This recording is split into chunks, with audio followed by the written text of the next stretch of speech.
बच्चों, पिछले वीडियो में हम लोग अल्कोहलों के रासायनिक गुणों का अध्ययन किए और एसिटिक एनहाइड्राइड से अभिक्रिया बताई गई थी।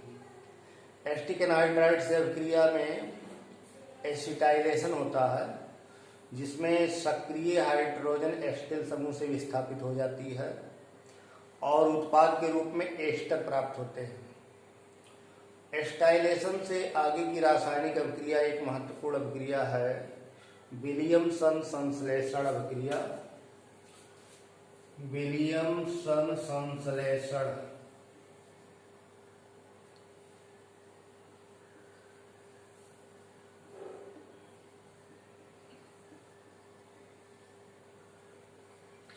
विलियमसन सिंथेसिस है। विलियमसन सिंथेसिस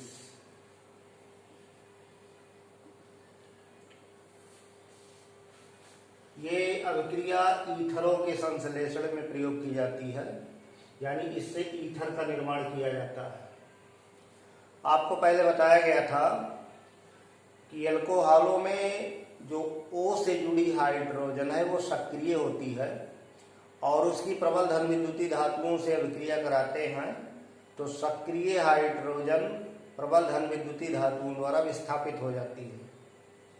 तो विलियमसन संश्लेषण अभिक्रिया में अल्कोहलों का सक्रिय हाइड्रोजन प्रबल धन विद्युतीय धातु से प्रतिस्थापित करके उसके सोडियम या पोटेशियम साल्ट का प्रयोग किया जाता है।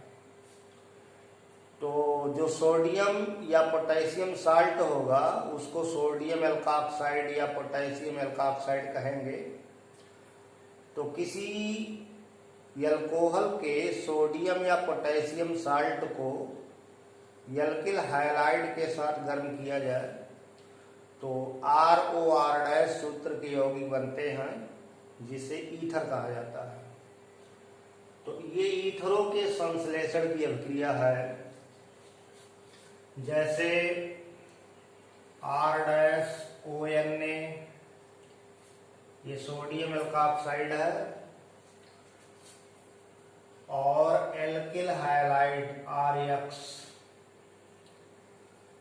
गर्म करेंगे तो सब्स्टिट्यूशन रिएक्शन होती है। ये जो एल्काक्साइड है ये न्यूक्लियोफाइल हाइलाइड को विस्थापित करके यहाँ जुड़ेगा तो ROR- सूत्र के यौगिक बनेंगे। ROR- द्विसंयोजी क्रियात्मक समूह ऑक्सीजन से दो एल्किल समूह जुड़े हैं, ये कंपाउंड ईथर कहलाता है। ये सोडियम एल्काक्साइड है, सोडियम एल्कोक्साइड, और ये एल्किल हैलाइड है।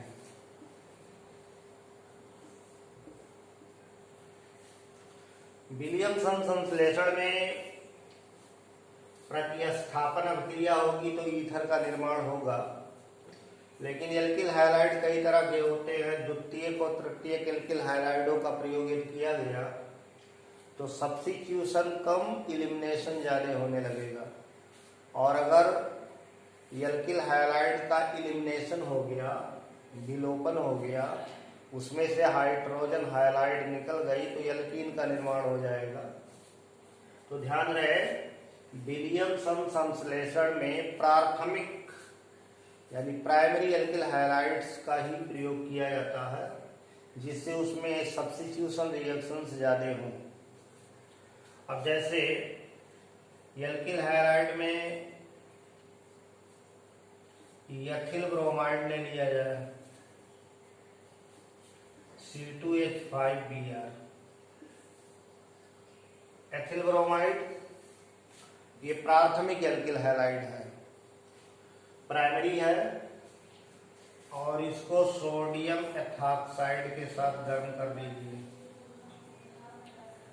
ये sodium salt of ethyl alcohol है, सोडियम एथॉक्साइड। तो सोडियम एथॉक्साइड और एथिल ब्रोमाइड की अभिक्रिया कराएंगे तो एथॉक्साइड C2H5O- ये रिप्लेस करेगा ब्रोमाइड को और डाईएथिल ईथर यानी एक सिमेट्रिकल ईथर बनेगा। इसको हीट करेंगे तो सिमेट्रिकल ईथर बनेगा C2H5OC2H5 और साथ में सोडियम ब्रोमाइड गार हो जाएगी। तो ये डाईएथिल ईथर है। इसको एथॉक्सी एथेन भी कहते हैं। सममित ईथर है, ऑक्सीजन से दोनों तरफ जो एल्किल जुड़ा है वो बराबर है। C2H5 इधर भी जुड़ा है, C2H5 उधर भी जुड़ा है। ऐसे सोडियम एथॉक्साइड की अभिक्रिया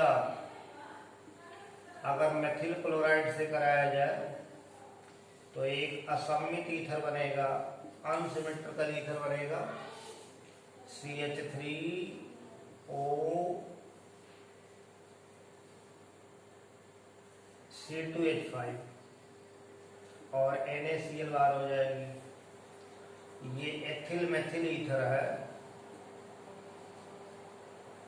एथिल मेथिल ईथर या इसको मेथॉक्सी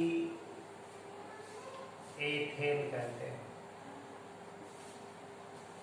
जब ऑक्सीजन से जुड़े दोनों एल्किल भिन्न भिन्न हों यानी दोनों डिफरेंट हों तो ईथर को अनसिमेट्रिकल कहा जाता है या मिक्स्ड ईथर कहा जाता है। तो इस तरह से विलियमसन संश्लेषण अभिक्रिया के द्वारा ईथरों का निर्माण किया जाता है। लेकिन इसका ड्रॉबैक आपको बताया कि अगर एल्किल हैलाइड द्वितीयक या तृतीयक यानी सेकेंडरी या टर्शियरी नेचर की है तो सब्स्टिट्यूशन के साथ इलिमिनेशन प्रोसीड करने लगती है, यानी प्रतिस्थापन के साथ विलोपन अभिक्रिया भी होने लगती है और द्विबंधीय डबली बॉन्डेड कंपाउंड का फॉर्मेशन होता है जिसको एल्कीन कहते हैं। सक्रिय हाइड्रोजनों के प्रतिस्थापन में एक रिएक्शन है ग्रिग्नार्ड रिएजेंट से रिएक्शन है एल्कोहलों की ग्रिग्नार्ड अभिकर्मक से अभिक्रिया। रिएक्शन विथ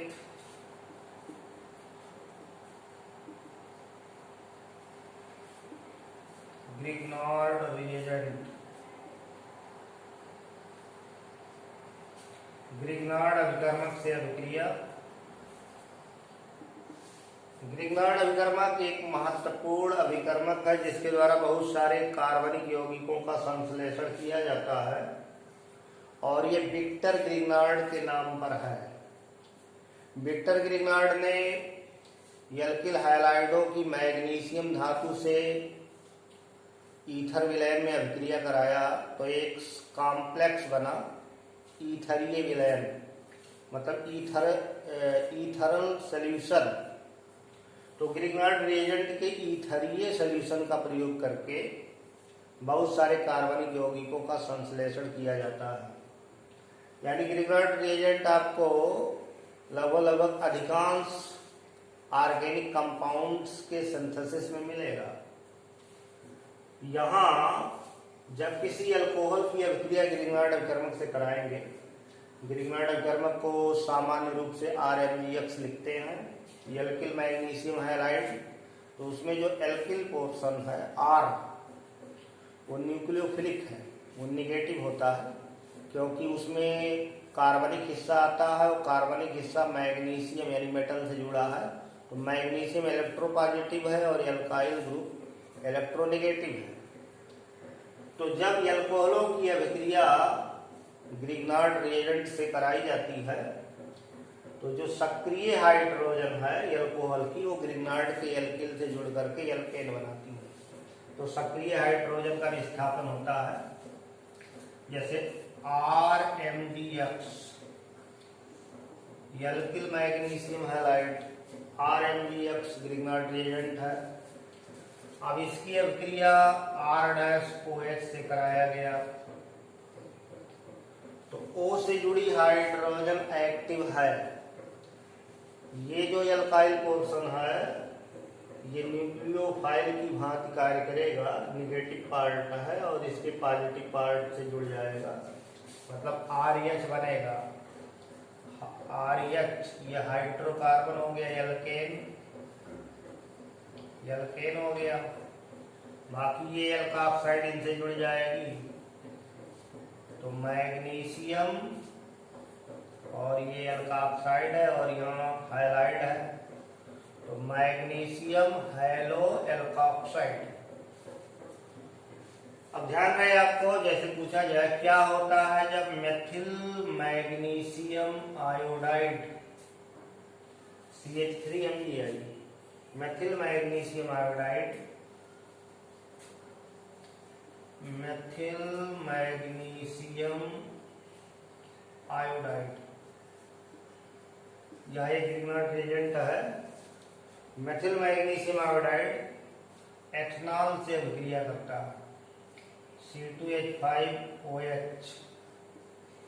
एथिल अल्कोहल से अभिक्रिया करता है। तो एल्केन बनाने में यही अल्काइल पोर्शन ये जो है CH3 यही इन्वॉल्व होगा, यानी CH3 और H मिलकर के CH4 बना देंगे। तो एल्केन के रूप में यहाँ मेथेन बनेगा, मेथेन बनता है, यानी जो ग्रिग्नार्ड का एल्किल होगा वही एल्केन बनाएगा। अल्कोहल का एल्काइल ग्रुप एल्का ऑक्साइड के रूप में मैग्नीशियम धातु से जुड़ेगा। तो यहाँ हो जाएगा मैग्नीशियम और एथॉक्साइड और आयोडाइड, मैग्नीशियम आयोडो एथॉक्साइड या एथॉक्सी मैग्नीशियम आयोडाइड। तो ध्यान रहे यहाँ सक्रिय हाइड्रोजन एल्किल से जुड़ेगी, एल्केन बनेगा, इसका प्रतिस्थापन हो जाएगा और ये जो मैग्नीशियम हैलाइड है वो इनसे जुड़ जाएगा। तो ये अल्कोहलों के हाइड्रोजन के प्रतिस्थापन की अभिक्रियाएं थी। इसके आगे हम लोग पढ़ेंगे कि अल्कोहलों का जो हाइड्रॉक्सिल ग्रुप है वो पूरा प्रतिस्थापित हो जाता है। जैसे फास्फोरस के हाइलाइडों से अभिक्रिया कराया जाए, फास्फोरस पेंटाक्लोराइड, फास्फोरस ट्राइक्लोराइड, तो अल्कोहल का जो OH है हाइड्रॉक्सिल ग्रुप, ये पूरा प्रतिस्थापित होता है। यानी ऐसी रासायनिक अभिक्रियाएं जिसमें अल्कोहलों का हाइड्रॉक्सिल ग्रुप प्रतिस्थापित हो जाता है, तो उसमें आएगा रिएक्शन विथ फास्फोरस हाइलाइड्स, फास्फोरस के हाइलाइडों से अभिक्रिया। तो फास्फोरस के दो हाइलाइड बनते हैं, एक ट्राई हाइलाइड और एक पेंटा हाइलाइड, क्योंकि आपको ध्यान में होगा कि फास्फोरस 3 और 5 की संयोजकताएं व्यक्त करता है, यानी फास्फोरस की मैक्सिमम कोवैलेंसी 5 होती है। और उसका कारण है कि फास्फोरस आवर्त 3 का तत्व है, उसके संयोजी कोष में वैलेंस सेल में d ऑर्बिटल उपलब्ध होते हैं, इसलिए फास्फोरस अपनी वैलेंसी को बढ़ा सकता है और वैलेंसी मैक्सिमम उतनी हो सकती है जितनी आउटर सेल में इलेक्ट्रॉन होते हैं। इसलिए फास्फोरस के दो तरह के हैलाइड बनते हैं, एक ट्राई हैलाइड और एक पेंटा हैलाइड। तो किसी अल्कोहल की अभिक्रिया ROH की अभिक्रिया फास्फोरस ट्राई हैलाइड से कराओ तो ये हाइड्रॉक्सिल ग्रुप हटेगा और ये हाइलोजन आएगा। अब यहाँ एक में 3 है तो 3 अल्कोहल मॉलिक्यूल दिखा दीजिए, तो इधर बनेगा 3 मॉलिक्यूल्स ऑफ RX प्लस एक बनता है H3PO3। ये फास्फोरस एसिड है या आर्थोफास्फोरस एसिड है, इसमें 3 हाइड्रोजन दिख रहे हैं, लेकिन इसकी जो बेसिसिटी है वो 2 है, क्योंकि इसमें फास्फोरस से सेंट्रल एटम फास्फोरस से केवल 2 ही OH जुड़े हैं, एक हाइड्रोजन सीधे P से जुड़ा होता है।